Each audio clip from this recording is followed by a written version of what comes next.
Mais on ne sanctionne pas pour la disparition, parce que l'or n'a pas disparu. À ce stade, l'or de Guinée n'a pas disparu. Donc, nous, s'il faut, qu'est-ce qu'on dit, procéder à l'amiable, ça veut dire que quelqu'un a dit l'or n'a pas disparu, je préfère aller le récupérer et vous le rendre. Que certains exigent d'être hors le système judiciaire pour pouvoir participer à la construction du pays. Or, ça devient une contradiction. Le président ne peut pas dire « je ne tremble pas », même si c'est dans mon entourage, venez chercher, tout le monde décline, et puis quelqu'un reste derrière la porte et dit « attendez, moi je veux venir, mais il faut absolument tout ce qui est justice, oubliez ça pour moi ». Sur la corruption, effectivement, j'avais oublié. Alors, c'est bien d'avoir souligné cette volonté du chef de l'État de lutter contre la corruption. Il y a deux choses qu'il faut éviter de faire, et les acteurs politiques et la société civile n'aident pas beaucoup. Lorsqu'un acteur actuel du gouvernement ou d'une entreprise publique est impliqué ou soupçonné de faits de corruption, tout le monde crie, il est coupable. Il est coupable. Il faut le sanctionner. C'est devenu un mode de gouvernance. Mais dès que c'est un de l'opposition ou d'un parti politique qui est soupçonné, on dit c'est l'acharnement. Il faut savoir ce qu'on veut. Soit on veut faire la culture de la transparence, auquel cas on encourage ce qui se fait. Cette question de l'or de Guinée, il y a eu beaucoup de supputations. Il y a eu des procédures qui n'ont pas été bien huilées et respectées, mais l'or de Guinée n'a pas disparu.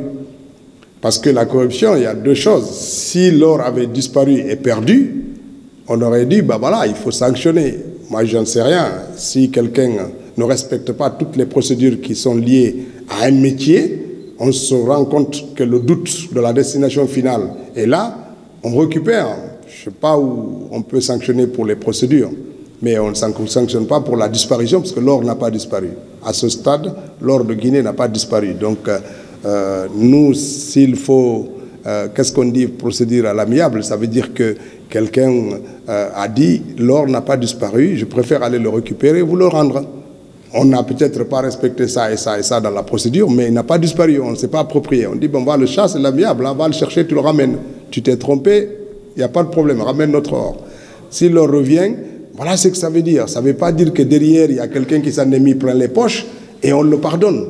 Ce n'est pas ce que ça veut dire du tout, même si c'est présenté sous cet angle souvent. Ce qui est clair, c'est que beaucoup d'acteurs aujourd'hui, et c'est tant mieux, sont soupçonnés et les enquêtes judiciaires vont déterminer s'ils sont coupables de quelque chose. En tout cas, il y a une concordance de soupçons qui font que la justice s'intéresse à un cas. Après, lorsqu'au bout, on trouve qu'il n'y a rien, on laisse. Après, on profite de ce climat-là pour jeter aussi le discrédit sur certaines personnalités, sur certaines institutions. Et après, chacun y va de son couplet. Moi, je vois des annonces dans certains médias qui parlent de tel milliard à la RPT, de tel milliard à l'habitat, de tel milliard, etc. Il faut faire attention. Les faits sont souvent très loin de la réalité. Enfin, ce qu'ils disent, c'est très loin de la réalité des situations. Il faut faire attention. Lorsqu'il y a des soupçons, et le chef de l'État l'a prouvé, il ne protège personne.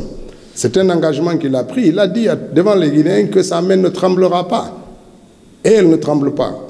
Parce que toutes les personnes qui sont actuellement soupçonnées, qui sont à la maison centrale ou ailleurs, c'est des gens auxquels il a eu confiance et qu'il a nommés. Donc, lorsque on voit ça dans notre pays, il faut se réjouir parce qu'on n'a pas l'habitude.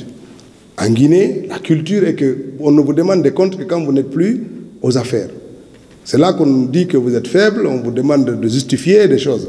Mais avec le président Mamadi Doumbouya, la situation change. Même quand vous êtes, vous avez vu des ministres qui ont été à un moment donné soupçonnés, inquiétés, mis à la disposition de la justice. Lorsqu'ils ont été blanchis par la justice, ils sont revenus sans certaines affaires. Il n'est pas en train de sanctionner quelqu'un qui n'est pas coupable, mais de créer les conditions que lorsqu'il y a le doute, que la justice puisse aller avancer tranquillement sans qu'il n'intervienne. Et c'est dans ce contexte-là, et je suis obligé de faire cette parenthèse, que certains exigent d'être hors le système judiciaire pour pouvoir participer à la construction du pays. Or, ça devient une contradiction. Le président ne peut pas dire « je ne tremble pas », même si c'est dans mon entourage, venez chercher, tout le monde décline, et puis quelqu'un reste derrière la porte et dit « attendez, moi je veux venir, mais il faut absolument tout ce qui est justice, oubliez ça pour moi ».